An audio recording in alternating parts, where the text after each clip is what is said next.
22 और 23 तारीख को पहाड़ों पर एक प्रभावी डब्ल्यूडी पहुंचा, तो जिसकी वजह से जो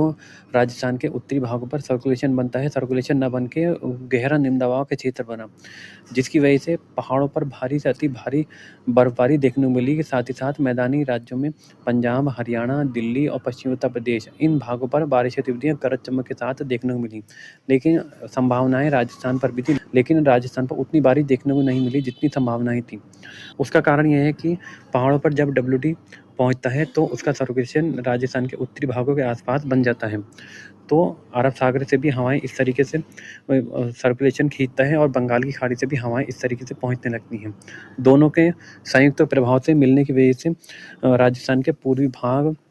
मध्य प्रदेश के कुछ उत्तरी इलाके, पश्चिमी उत्तर प्रदेश से लेकर दिल्ली, हरियाणा तक यहाँ पर बादल डेवलप होते हैं, और जो अच्छी बारिश की गतिविधियाँ दिसंबर के आखिर से लेके जनवरी के महीने में ये बादल देते हैं, जिसकी वजह से ये बादल राजस्थान के पूर्वी भाग, उत्तरी राजस्थान और कुछ मध्य प्रदेश के उत्तरी इलाके, पश्चिमी उत्तर प्रदेश पर अच्छी बारिश की गतिविधियाँ देते हैं, जो फसलों के लिए फ़ायदेमंद होती हैं। लेकिन इस बार जो डब्ल्यूडी आया वो काफ़ी प्रभावशाली था, जिसकी वजह से सर्कुलेशन न बन के गहरा निम्न दबाव का क्षेत्र राजस्थान, जो पाकिस्तान के मध्य इलाके हैं, यहाँ पर बना। इस गहरे निम्न दबाव के क्षेत्र की वजह से अरब सागर और बंगाल की खाड़ी दोनों की तरफ से हवाएं तो बहुत थी, लेकिन हवाओं की रफ्तार तेज़ होने की वजह से बादल डेवलप नहीं हुए। आप इसे इस तरीके से समझ सकते हैं कि जब विंटर के सीज़न में यानी कि ठंड के सीज़न में हवाओं की रफ्तार थोड़ा कम होती है, तो काफ़ी डेंस फॉग यानी कि लो क्लाउड देखने को मिलता है, ग्राउंड पर काफ़ी घना कोहरा देखने को मिलता है। लेकिन जब हवाओं की रफ्तार तेज़ हो जाती है तो जो कोहरा है वो भी, उसकी इंटेंसिटी भी कम हो जाती है। सिमिलर कंडीशन यहीं देखने को मिली ज़मीन की सतह से कुछ ऊंचाई पर, जहाँ पर इन इलाकों में बादल डेवलप होते हैं, तो लो प्रेशर बनने की वजह से तेज़ हवाओं की रफ्तार तेज़ होने की वजह से बादल उतने घने नहीं बन पाए। यही वजह है कि जो ये पिछला डब्ल्यूडी गुजरा है तो वहाँ पर उसकी वजह से राजस्थान पर और मध्य प्रदेश के कुछ उत्तरी इलाके, यहाँ पर बारिश की गतिविधियाँ उतनी देखने को नहीं मिली। लेकिन पंजाब और हरियाणा और पश्चिमी उत्तर प्रदेश में जो बारिश हुई, वो जो डब्ल्यूडी अपने साथ नमी लेकर आता है, उसकी वजह से देखने को मिली। काफ़ी हाई क्लाउड थे, आपने देखा होगा कि जो बारिश की गतिविधियाँ यहाँ पर हुई देखने को मिली, वो भी काफ़ी गरज चमक के साथ देखने को मिली। क्योंकि जब डब्ल्यूडी अपने साथ नमी को लेके आता है तो ये डब्ल्यूडी जब पहाड़ों से टकराता है तो पहाड़ों पर टकराने की वजह से भारी बर्फबारी हमें पहाड़ों पर देखने को मिलती है, और उसका कुछ असर पहाड़ों से टकराने की वजह से उसका कुछ असर पंजाब,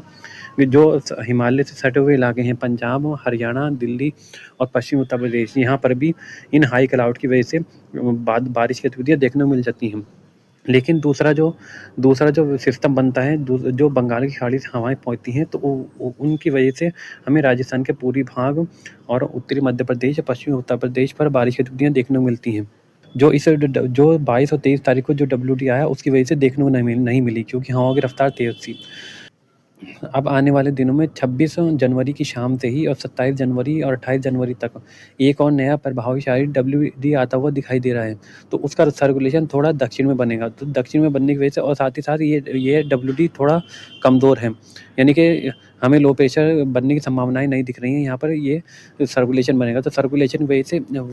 अरब सागर और बंगाल की खाड़ी दोनों की तरफ से हवाएं यहाँ पर पहुँचेंगी, तो हवाओं की रफ्तार थोड़ा कम होने की वजह से इस बार हमें लग रहा है कि हमें बारिश की गतिविधियाँ राजस्थान के पूर्वी उत्तरी इलाके, गुजरात और मध्य प्रदेश के कुछ उत्तरी इलाके और पश्चिमी उत्तर प्रदेश पर देखने को मिलेंगी। स्वागत है दोस्तों न्यू रिसर्च में। इस वीडियो में हम बात करने वाले हैं 26 जनवरी से लेकर 3 और 4 फरवरी के बीच देश भर में मौसम कैसा रह सकता है। सैटेलाइट इमेज में आप देख सकते हैं कि एक कमज़ोर सा डब्ल्यूडी जम्मू कश्मीर के भागों पर बना हुआ है, उसके प्रभाव से कुछ बादल पंजाब, हरियाणा और पश्चिमी उत्तर प्रदेश पर आते हुए दिखाई दे रहे हैं, लेकिन इनसे बारिश की संभावनाएं नहीं है, ये हाई क्लाउड है। इसी तरीके से जो सर्कुलेशन बना था उसके अवशेष के बादल बिहार पर देखे जा सकते हैं, लेकिन ये जो नीचे सर्कुलेशन सिस्टम बना हुआ है बंगाल की खाड़ी के दक्षिणी भागों पर, उसकी वजह से कुछ बादल आप देख सकते हैं तमिलनाडु और जो आंध्र प्रदेश के इलाके हैं, तटीय इलाके, यहाँ पर देखने को मिल रहे हैं। ये बादल प्रभावशाली हैं, इनकी वजह से बारिश की संभावनाएं हैं। हमें इन बादलों की वजह से अगले 2-3 दिनों के दौरान यहाँ पर जो आंध्र प्रदेश के इलाके हैं, कर्नाटक के मध्य दक्षिण इलाके, केरल और तमिलनाडु, इन सभी भागों पर हल्की रिमझिम फुहार देने वाले बारिश की गतिविधियाँ देखने को मिल सकती हैं। अब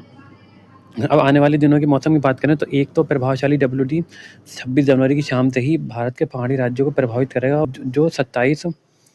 27 और 28 तारीख के आसपास आगे बढ़कर काफ़ी अच्छी बारिश की स्थिति मैदानी भागों पर दे सकता है। इसके बाद 2 और 3 फरवरी के आसपास एक नया डब्ल्यूडी एक बार फिर से पहाड़ी राज्यों को प्रभावित करेगा। उसका सर्कुलेशन भी थोड़ा दक्षिण में बनेगा, तो उस वजह से एक बार फिर से बारिश की गतिविधियाँ राजस्थान के पूर्वी भाग, मध्य प्रदेश के कुछ इलाके, उत्तरी इलाके, गुजरात के कुछ उत्तरी पूर्वी इलाके, इन भागों पर बारिश इस नए डब्ल्यूडी की वजह से जिसकी वजह से एक बार फिर से बारिश की गतिविधियाँ 2 और 3 फरवरी के आसपास राजस्थान के पूर्वी भाग, मध्य प्रदेश के उत्तरी पश्चिमी इलाके और गुजरात के कुछ पूर्वी भाग, पश्चिमी उत्तर प्रदेश, हरियाणा, दिल्ली और पंजाब पर देखने को मिलेंगी। कुल मिलाकर अगर हम कहें तो इस सप्ताह 2 डब्ल्यूडी भारत के पहाड़ी राज्यों को प्रभावित करते हुए दिखाई दे रहे हैं। अब हम 25 जनवरी के मौसम की बात करें तो 25 जनवरी को पूरे भारत में मौसम लगभग शुष्क रहने वाला है। सिर्फ हल्के-फुल्के बादल कुछ आपको पश्चिमी उत्तर प्रदेश, पंजाब के उत्तरी पूर्वी भाग और हरियाणा के कुछ उत्तरी इलाकों पर दिखाई दे सकते हैं, लेकिन इनसे बारिश की संभावनाएं नहीं रहेंगी। उसके बाद 25 जनवरी की शाम को ही कुछ हल्की बारिश की गतिविधियाँ जो तमिलनाडु के अब अगर हम 26 जनवरी के मौसम की बात करें तो आप देख सकते हैं 26 जनवरी को एक नया डब्ल्यूडी भारत के पहाड़ी राज्यों पर दस्तक देगा। तो उसकी वजह से 26 जनवरी की शाम से ही बारिश और बर्फबारी का दौर जम्मू कश्मीर, हिमाचल प्रदेश के ऊंचाई वाले इलाके, उत्तराखंड के कुछ ऊंचाई वाले भागों पर शुरू हो सकता है। उसकी वजह से हमें उम्मीद दिख रही है कि हल्की से मध्यम बारिश की गतिविधियाँ पहाड़ी राज्यों पर होंगी और मध्यम से एक दो जगह पर भारी बर्फबारी पहाड़ी राज्यों पर विशेष रूप से जो जम्मू कश्मीर के पश्चिमी इलाके हैं यहाँ पर देखने को मिल सकती है। उसके बाद जो सर्कुलेशन बनेगा तो 26 जनवरी की दोपहर से ही अरब सागर से हवाएं इस तरीके से पहुँचने लगेंगी और जो एंटी साइक्लोन झारखंड और छत्तीसगढ़ के उत्तरी भागों के आसपास बन जाएगा, तो उसकी वजह से बंगाल की खाड़ी से भी इस तरीके से हवाएं पहुंचेंगी। तो दोनों समुद्र की वजह से और क्योंकि ये सर्कुलेशन थोड़ा नीचे की तरफ आएगा, तो उस वजह से यहाँ पर बारिश देने वाले बादल राजस्थान के मध्य भागों से लेके कुछ उत्तरी भाग, पंजाब के इलाकों से पर तो डब्ल्यूडी के बादल रहेंगे, लेकिन उसके नीचे दिल्ली, उसके आसपास हरियाणा, पश्चिमी उत्तर प्रदेश और मध्य प्रदेश के कुछ पश्चिमी उत्तरी इलाके, नीमच, मंदसौर और राजस्थान के जो दक्षिणी पूर्वी इलाके हैं, इन भागों पर और साथ ही साथ जो गुजरात के उत्तरी इलाके हैं, अहमदाबाद, उसके आसपास के भाग से लेके महाराष्ट्र के कुछ उत्तरी इलाके, इन सभी भागों पर बादल बन सकते हैं। तो उस वजह से हमें उम्मीद दिख रही है कि 26 जनवरी की शाम से ही कुछ हल्की बारिश की गतिविधियाँ राजस्थान के मध्य पूर्वी भाग और कुछ उत्तरी भाग, जयपुर, उसके आसपास के भागों पर शुरू हो सकती हैं। इसके साथ-साथ जो तमिलनाडु के लगभग सभी इलाके हैं और कर्नाटक के मध्य दक्षिणी भाग, इन सभी भागों पर हल्की बारिश की गतिविधियाँ, रिमझिम फुहार देने वाली बारिश की गतिविधियाँ यहाँ पर देखने को मिल सकती हैं। अब अगर हम गणतंत्र दिवस पर मौसम की बात करें तो गणतंत्र दिवस पर दिल्ली, उसके आसपास पर सुबह के समय घना कोहरा देखने को मिल सकता है, लेकिन यह कोहरा ग्राउंड पर ही दिखाई देगा और जैसे-जैसे धूप का प्रभाव बढ़ेगा तो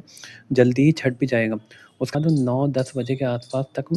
ज़्यादातर जगहों पर धूप खिल जाएगी और 11-12 बजे के आसपास तक धूप का प्रभाव काफ़ी तेज़ हो जाएगा, जिसकी वजह से दोपहर के समय दिल्ली में गर्मी भी महसूस हो सकती है। यानी कि अगर हम कहें तो सुबह के समय घना कोहरा की वजह से ठंड महसूस होगी, लेकिन धूप का प्रभाव बढ़ने की वजह से दोपहर के समय हल्की गर्मी महसूस हो सकती है। यानी कि जो गणतंत्र दिवस के जो समारोह हैं वो पूरी तरीके से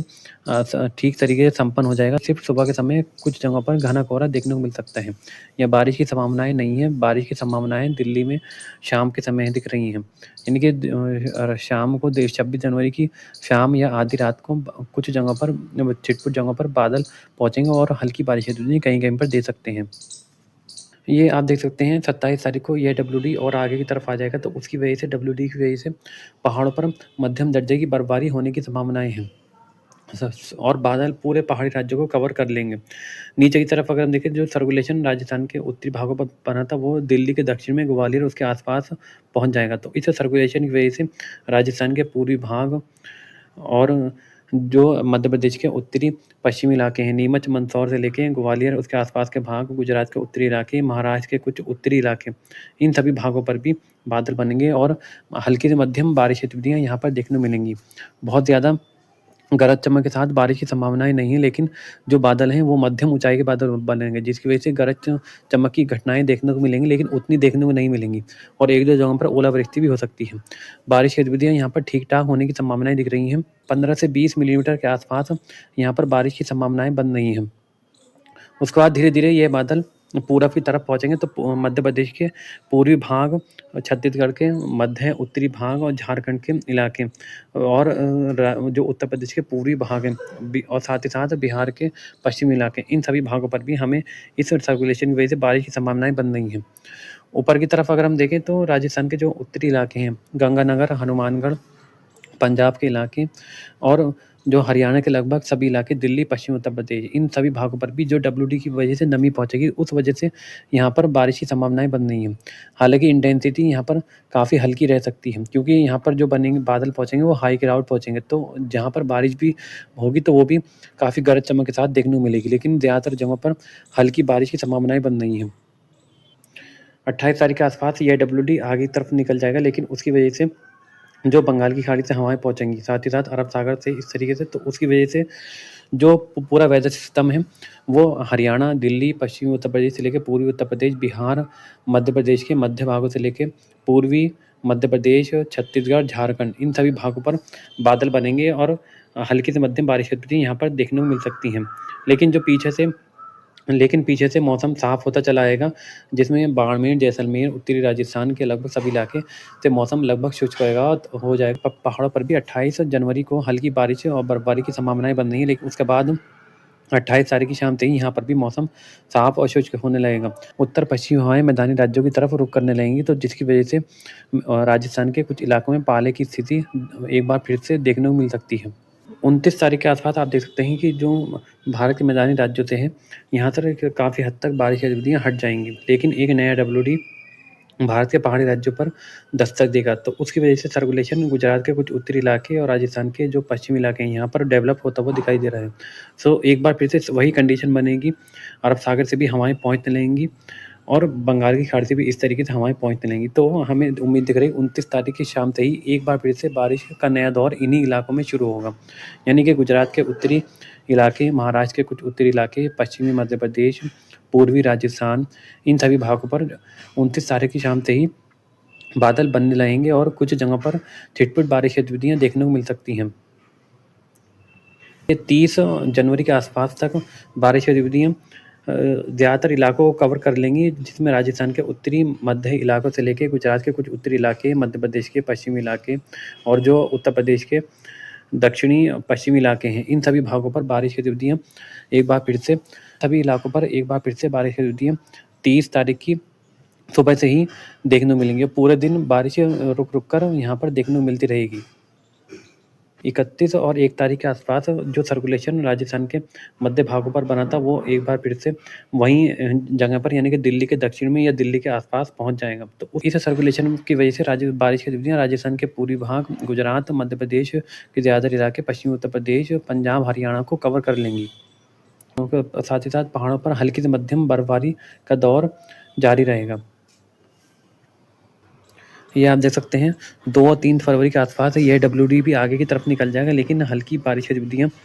जो हैं वो दिल्ली, पश्चिमी उत्तर प्रदेश से लेके बिहार, मध्य प्रदेश के कुछ पूर्वी भाग, छत्तीसगढ़, झारखंड, इन सभी भागों पर देखने को मिल सकती हैं। ये बादल बिहार के लगभग सभी इलाकों पर पहुँचेंगे। बस उसके बाद ये डब्ल्यूडी जब आगे की तरफ निकल जाएगा, तो उसका प्रभाव हमें अरुणाचल के उत्तरी ऊँचाई वाले भागों पर भी देखने को मिलेगा, जिसकी वजह से यहाँ पर भी हल्की बारिश और बर्फबारी ये डब्ल्यूडी दे सकता है। नीचे से क्योंकि बंगाल की खाड़ी से हवाएँ ऊपर की तरफ पहुँच रही हैं, तो हमें उम्मीद दिख रही है कि 29 जनवरी से लेके 1 फरवरी के बीच बारिश की गतिविधियाँ एक बार फिर से दक्षिण में तमिलनाडु, आंध्र प्रदेश के कुछ तटीय इलाके, कर्नाटक के दक्षिणी भागों पर हल्की से मध्यम बारिश का दौर यहाँ पर भी जारी रह सकता है। उसके बाद यहाँ पर भी मौसम साफ और शुष्क हो जाएगा। 3 और 4 फरवरी के आसपास तक मौसम पूरी तरीके से साफ और शुष्क हो जाएगा। उसके बाद 5 और 6 फरवरी के आसपास एक नया डब्ल्यूडी फिर से दस्तक देगा। तो एक बार फिर से वही कंडीशन पूरे मैदानी राज्यों पर देखने को मिलेगी। कुल मिलाकर अगर हम कहें तो एक के बाद एक लगातार पश्चिमी विक्षोभ आते रहेंगे और भारत के पहाड़ी राज्यों से लेकर मैदानी राज्यों को प्रभावित करते रहेंगे, जिसकी वजह से बारिश की गतिविधियाँ का अच्छा दौर मैदानी राज्यों पर देखने को मिलता रहेगा। लेकिन जैसे-जैसे सूरज की किरणें उत्तरी गोलार्ध में शिफ्ट होंगी, तो डब्ल्यूडी की इंटेंसिटी भी धीरे-धीरे कम होने लगेगी। इस वीडियो में अभी के लिए इतना ही। वीडियो में आखिर तक बने रहने के लिए बहुत-बहुत धन्यवाद।